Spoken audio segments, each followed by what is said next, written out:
दोस्तों, आप लोग को इनो मैथ एकेडमी में स्वागत है। तो चलिए देखते हैं, सवाल नंबर 45 दिया हुआ है समकोण त्रिभुज से।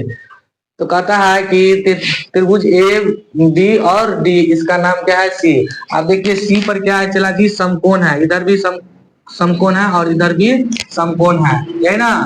बीसी का मान तुमको दिया हुआ है, बीसी का मान दे दिया 15, है ना। तो कहता है साइन बी बराबर 4/5। तो यहाँ से क्या करना है, मान निकालना है। यहाँ से साइन बी का मान निकाल लीजिए, यहाँ से निकालो। तो कहेंगे साइन थीटा बराबर क्या होता है, लंब बटा आधार। अच्छा, लंब बटा कर्ण, ये ना। तो लंब कितना है, 4 हो गया। आधार कितना, कर्ण कितना हो जाएगा, कहेंगे 5। तो देखो P कितना निकल गया 4 और H कितना निकल गया 5। तो D निकाल लीजिए यहाँ से। तो D बराबर सूत्र क्या होता है, H² और माइनस में P के स्क्वायर, है ना। ये हो जाएगा H के मान कितना है, कहेंगे 5 के स्क्वायर और माइनस में P का मान कितना है, कहेंगे 4 के स्क्वायर। तो 5 के स्क्वायर कितना हो जाएगा 25 और माइनस में 4 के स्क्वायर कितना हो जाएगा 16। 25 में से 16 गया तो 9 और 9 का वर्गमूल कितना हो जाएगा 3 हो जाएगा, हो जाएगा ना 3।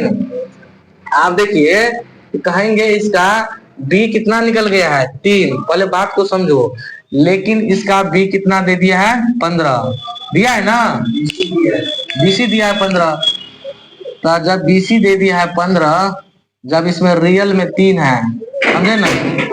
तो 3 के मान कितना हो जाएगा चला जी 15। तो 1 के मान कितना हो जाएगा 5। कौशल जी तब तक अपडेट करो, तो अपडेट करो वहां से, अपडेट करो ना वहां से। तो चलिए दोस्तों देखिए कि यहाँ से तुम लोग को मान बता दिए हैं। जब ये 15 है, ये 8 है, तो कितना हो जाएगा ये 17। आप देखिए 5 था, 5 3 यहाँ पर 4 होना चाहिए, लेकिन 8 है, मतलब 4 के कितना गुना है, दुगुना। तो 2 से इसमें गुना हुआ है, तो 2 से इसमें गुना कर दो, 2 से इसमें गुना कर दो। ये 10 हो जाएगा, 6 हो जाएगा, ये 8 हो जाएगा, ये 15 8 और 17 क्या हो जाएगा, ट्रिपलेट हो जाएगा। अगर मतलब है जो बीच में जो लंब डाला है और इसका सर्टिफाइड कर रहा है और इसका भी सर्टिफाइड कर रहा है, तब तुम लोग को कह रहा है कि 9 मतलब क्या कर रहा है। अब सवाल कर रहा है कि डेढ़² बी अब माइनस में 1/cos² बी बराबर कितना कहता है 1 लाने के लिए कह रहा है। तो इसको लिख लेना है LHS। कितना हो जाएगा RHS, है ना। LS को देखिए तो tan थीटा का मान क्या आता है P/B ना। देखो P के मान, इसको लंब तो यही होगा। तो P कितना हो गया 8 और B कितना हो गया 15 होल स्क्वायर, बीच में माइनस है तो माइनस, समझ में आ गया।